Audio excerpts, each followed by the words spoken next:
Gusto ko lang magsalita, kahit kakaunti. I just want to tell you guys that, you know, nasa tour kami for almost half a year na. And alam natin lahat na sobrang daming nangyayari sa Pilipinas ngayon. And I just want to let all the people know here, at sa kung sino man makakapanood na ito sa social media back in the Philippines, I hope they know and feel na sumusuporta kami kahit wala kami doon. Mahal namin ang Pilipinas. Alam mo lahat yan. I know that you guys love Philippines as well. We all have your own soul. So yeah, gusto ko lang malaman ninyo lahat yan and sa lahat ng tao na nanonood ngayon. Sa lahat po nang nangyayari ngayon sa Pilipinas, imposible na hindi pa ito natin nakikita. Harap-harapan na po tayong niloloko and oras na po para mamulat. Hindi na pwedeng, hayaan na lang yan, mauulit lang din yan. Maraming po tayo pwedeng gawin and kahit ano pa po yan, kahit hindi pa yan nakikita o naririnig, basta para po sa bayan natin, saan po gawin natin.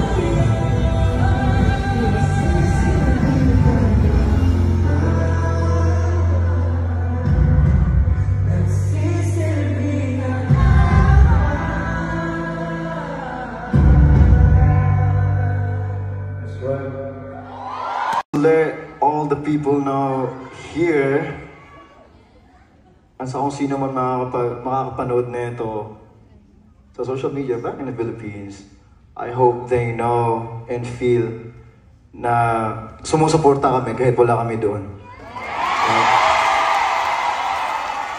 Mahal namin ang Pilipinas.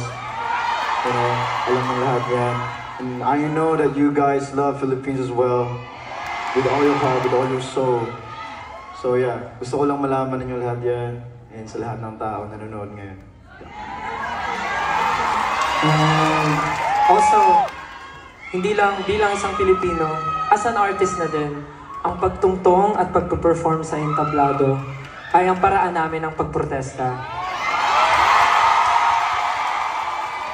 Wala man kami sa kalsada sa mga panahon o araw na nangyari yon, pero buong-buo ang suporta namin para sa lahat ng lumalaban, para sa lahat ng sumisigaw, para sa lahat ng sumisigaw ng hustisya, sa korupsyon at pagnanakaw sa kabanang bayan. Siyempre, as SB19, at kahit hindi pa kami SB19, gusto ko lang sabihin na mahal namin ang Pilipinas. Marami kaming ginagawa, marami kaming mga tinatry gawin para makatulong sa Pilipinas matagal na. At para sa mga pumupuna, kung bakit daw ba nagagalit o nakakapagsalita ng mga hindi magagandang salita, syempre, hindi naman tayo laging ganon. Pero may karapatan tayong magalit kapag tayo ay ninanakawan na. Gusto ko lang sabihin, magkakaiba man kayo ng paniniwala, magkakaiba kayo ng, syempre, ng sinusuportahan. Kahit sino pa yan, basta magnanakaw, may karapatan tayong magalit. Dahil tayo ang isa sa mga tumutulong sa Pilipinas.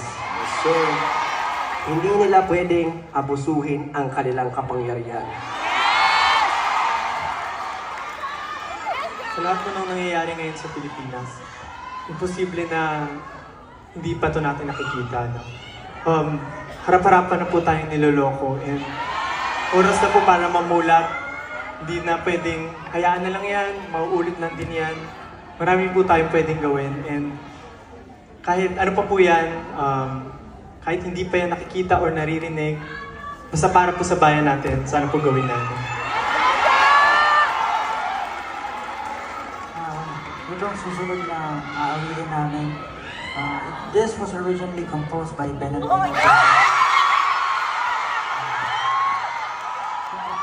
Isang Pilipino. Hindi naman talaga tayo manahimik, lalo na kapag inaalikos na tayo. So itong next song namin, inaalay namin para sa mga pinipilit patahimikin ng mga boses at para sa mga Pilipinong patuloy na lumalaban sa hustisya.